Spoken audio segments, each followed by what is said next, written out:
The latest crisis in Syria began with a local conflict in the southern region of Sweida between the armed factions of the Druze regional minority and the Sunni Bedouin tribes. However, it escalated into Israel bombing Syria's Ministry of Defense and other targets in the heart of capital Damascus on Wednesday on the pretext of protecting the Druze community. The Druze religious sect began as a 10th century offshoot of Ismailism, a branch of Shiite Islam. More than half the roughly 1 million Druze worldwide live in Syria.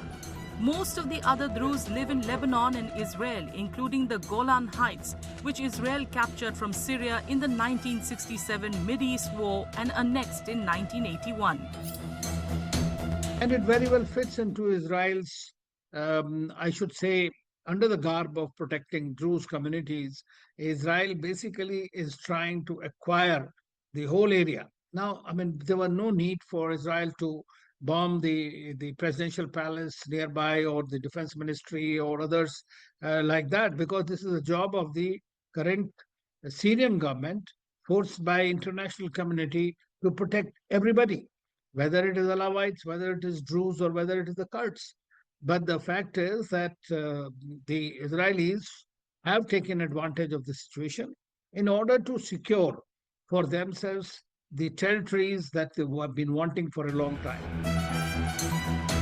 The new government led by al-Shara has been struggling to gain trust from some of Syria's ethnic and religious minorities, including the Druze community.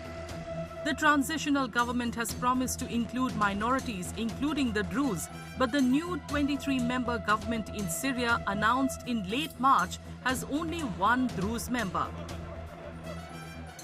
Al-Shara has been trying very hard to communicate and tell the Israelis that he's not in it for war. He's trying to put his country together, and being supported by the Americans, by the Turkey, by the Saudis, by the Arab countries in achieving that objective. But what is happening is that intra-tribal, intra-religious warfare in the country is being exploited by Israel.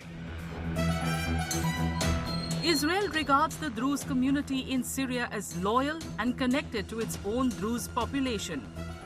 Israel has tried to justify its latest attack on Damascus as protection for the Druze community and a move to keep Islamist militants away from Israel's border. America has called the latest escalation between Israel and Syria a result of misunderstanding between the two countries.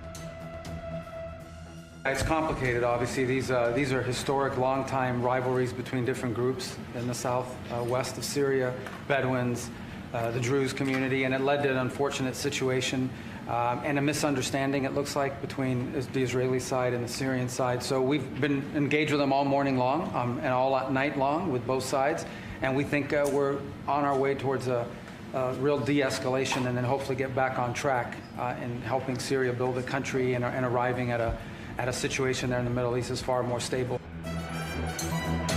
Meanwhile, the Syrian government forces largely withdrew from the southern province of Sweida on Thursday, following days of vicious clashes with militias of the Druze minority.